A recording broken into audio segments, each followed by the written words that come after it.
ہمارے ہاں یہ افراط و تفرید کا معاملہ ہے۔ بعض لوگ اس معاملے میں بہت بڑھ گئے کہ وہ نمود و نمائش، ریاکاری، دکھاوا، ایک دوسرے کی ٹکر پہ جانور لے کے آنا، یہ ساری چیزیں ہیں۔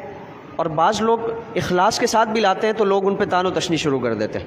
سنت کیا ہے؟ آپ صلی اللہ تعالی وسلم کی تعلیم کیا ہے؟ حضور نے فرمایا کہ موٹا تازہ فربا جانور لاؤ، خوبصورت جانور ہو۔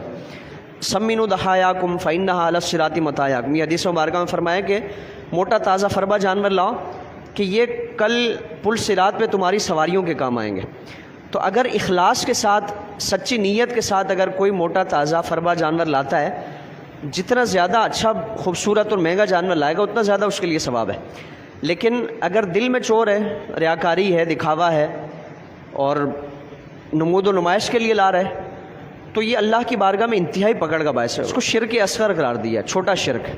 بڑا شرک کیا ہے کہ آپ کسی بت کے آگے جا کر کوئی سجدہ ریز ہو جائے، اس کو خدا مانے، یہ بڑا شرک ہے۔ اللہ کے ساتھ کسی کو عبادات میں، ذات و صفات میں شریک کر لیا۔ اور چھوٹا شرک کیا ہے کہ آپ نے عبادت کے لیے جو اجر کا جو ایک تعلق تھا نا، وہ اللہ سے لینا تھا کہ میں عبادت اس لیے کر رہا ہوں کہ اللہ مجھے اجر دے اس کا۔ لیکن یہاں کس کو شامل کر لیا کہ اللہ تو اجر دے گا ہی دے گا، یہ لوگ بھی مجھے سراہیں، مجھے تعریف کریں، میری داد و تحسین ہو، تو اللہ کے ساتھ ہم نے لوگوں کو بھی شامل کر لیا، تو یہ چھوٹا اس کو شرک قرار دیا گیا۔ تو اس لیے کوئی اگر ریاکاری کی وجہ سے کرتا ہے تو یقیناً اللہ کی بارگاہ میں اس کا پکڑ کا باعث ہے۔ لیکن اس میں یہ بھی ایک ہمارے لیے اصلاح کا ایک پہلو یہ ہے کہ یہ ریاکاری کا جو تعلق ہوتا ہے یہ دل سے ہوتا ہے۔ ہم کسی کی کیفیت دیکھ کے اندازہ نہیں لگا سکتے کہ یہ کس لیے لا رہا ہے، ریاکاری کے لیے لا رہا ہے یا اخلاص کے لیے لا رہا ہے۔ اس لیے ہم اگر کسی کو ایسا دیکھتا بھی ہیں تو جب تک ظاہری اس کی علامات ہمارے سامنے نہ آ جائیں کہ وہ لوگوں کو بتاتا پھر رہے، سوشل میڈیا اور دیگر اس طرح کے، خود وہ اپنی تعریف و تحسین اس طرح چاہ رہے، اگر جب تک ہمارے سامنے اس کی یہ کیفیت ظاہر نہ ہو جائے تو ہم فتویٰ نہ لگائیں۔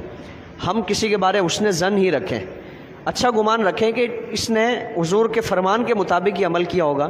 تو اس لیے دونوں پہلو سے ہمیں اپنی اصلاح کی ضرورت ہے۔ خدا نخواستہ اگر کوئی ریاکاری کے طور پر کر رہا ہے اس کے لیے بھی اصلاح کی ضرورت ہے۔ اور ہم جو بغیر سوچے سمجھے فتویٰ لگا دیتے ہیں کہ اس نے تو اس کام کے لیے کیا ہوگا، اس کا مقصد یہ ہے، تو اس طور پہ بھی ہمیں اپنی اصلاح کرنی چاہیے۔ اور کسی مومن کے بارے میں ہر ممکن کوشش کی جائے کہ اچھا گمان رکھا جائے، اچھا پہلو نکالیں اور اچھی سوچ اس کے بارے میں قائم کریں۔ خدا نخواستہ اگر وہ ریاکاری کر رہے تو اللہ کی بارگاہ میں پکڑ کا باعث ہے، قربانی تو درکنار، اس کا یہ عمل ہی اللہ رب العالمین کی بارگاہ میں اس کی ذلت و رسوائی کا باعث بنے۔